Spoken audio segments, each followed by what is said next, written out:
Hello artists, this is Ms. Satino. In front of you you'll see a book called Spectacles. This was published about 25 years ago and it was illustrated by Winslow Pells. This is the finished cover and what finished published illustration can look like.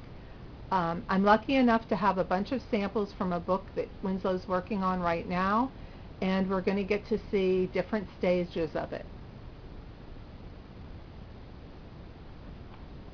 This is a thumbnail sketch, and it's a copy of a thumbnail sketch.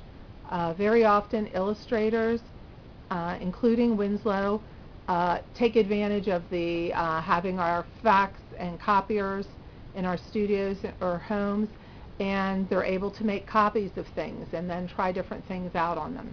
And this is a father and his son. It's a quick thumbnail sketch. So if we're ever ask you to do a quick 5-minute sketch or even a 15-minute sketch, this might have been a 15-minute sketch. She doesn't even have the eyes drawn in or the details, no fingernails, no tiny little details. It's the basic shape and gesture of the drawing.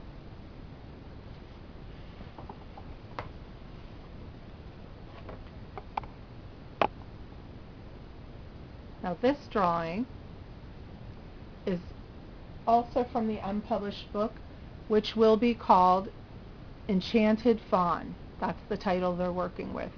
This was a drawing that she made from drawings and photos that she took of my daughter Olivia. And this is one of the initial sketches. This is a copy of her initial sketch.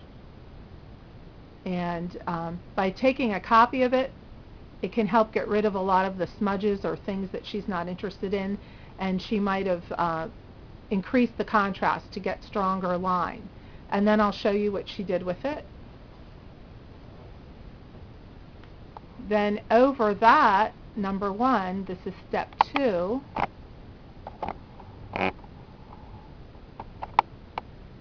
And this is a drawing that she did by placing the vellum, which is sort of like fancy thick tracing paper. You can see through it very good. It's a little bit frosted, and she placed that on top of the initial drawing that we showed you, and then she worked from there. But you can tell she made a lot of changes. Look at the hands. She made the hands smaller to emphasize the face and the hair. Now, in illustration and any type of art, you will exaggerate things to get your idea across. She decided here that she wanted the face to be exaggerated. The head compared to the size of the hand is large. The eyes are very large. Very often that, of course, would be the feature that you would exaggerate. Her hair is very fantastical with all the different curls and things going on in her hair. And then the third step, which isn't complete yet,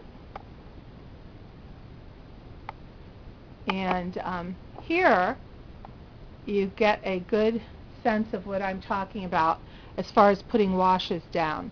Before she begins to work in it in pencil, and you can see in areas in the head, it's still very much pencil, and the pencil details working in value with the washes in the pencil, and then areas where she starts to go in with the colored pencil would be the design in her clothing and then the beads in her hair.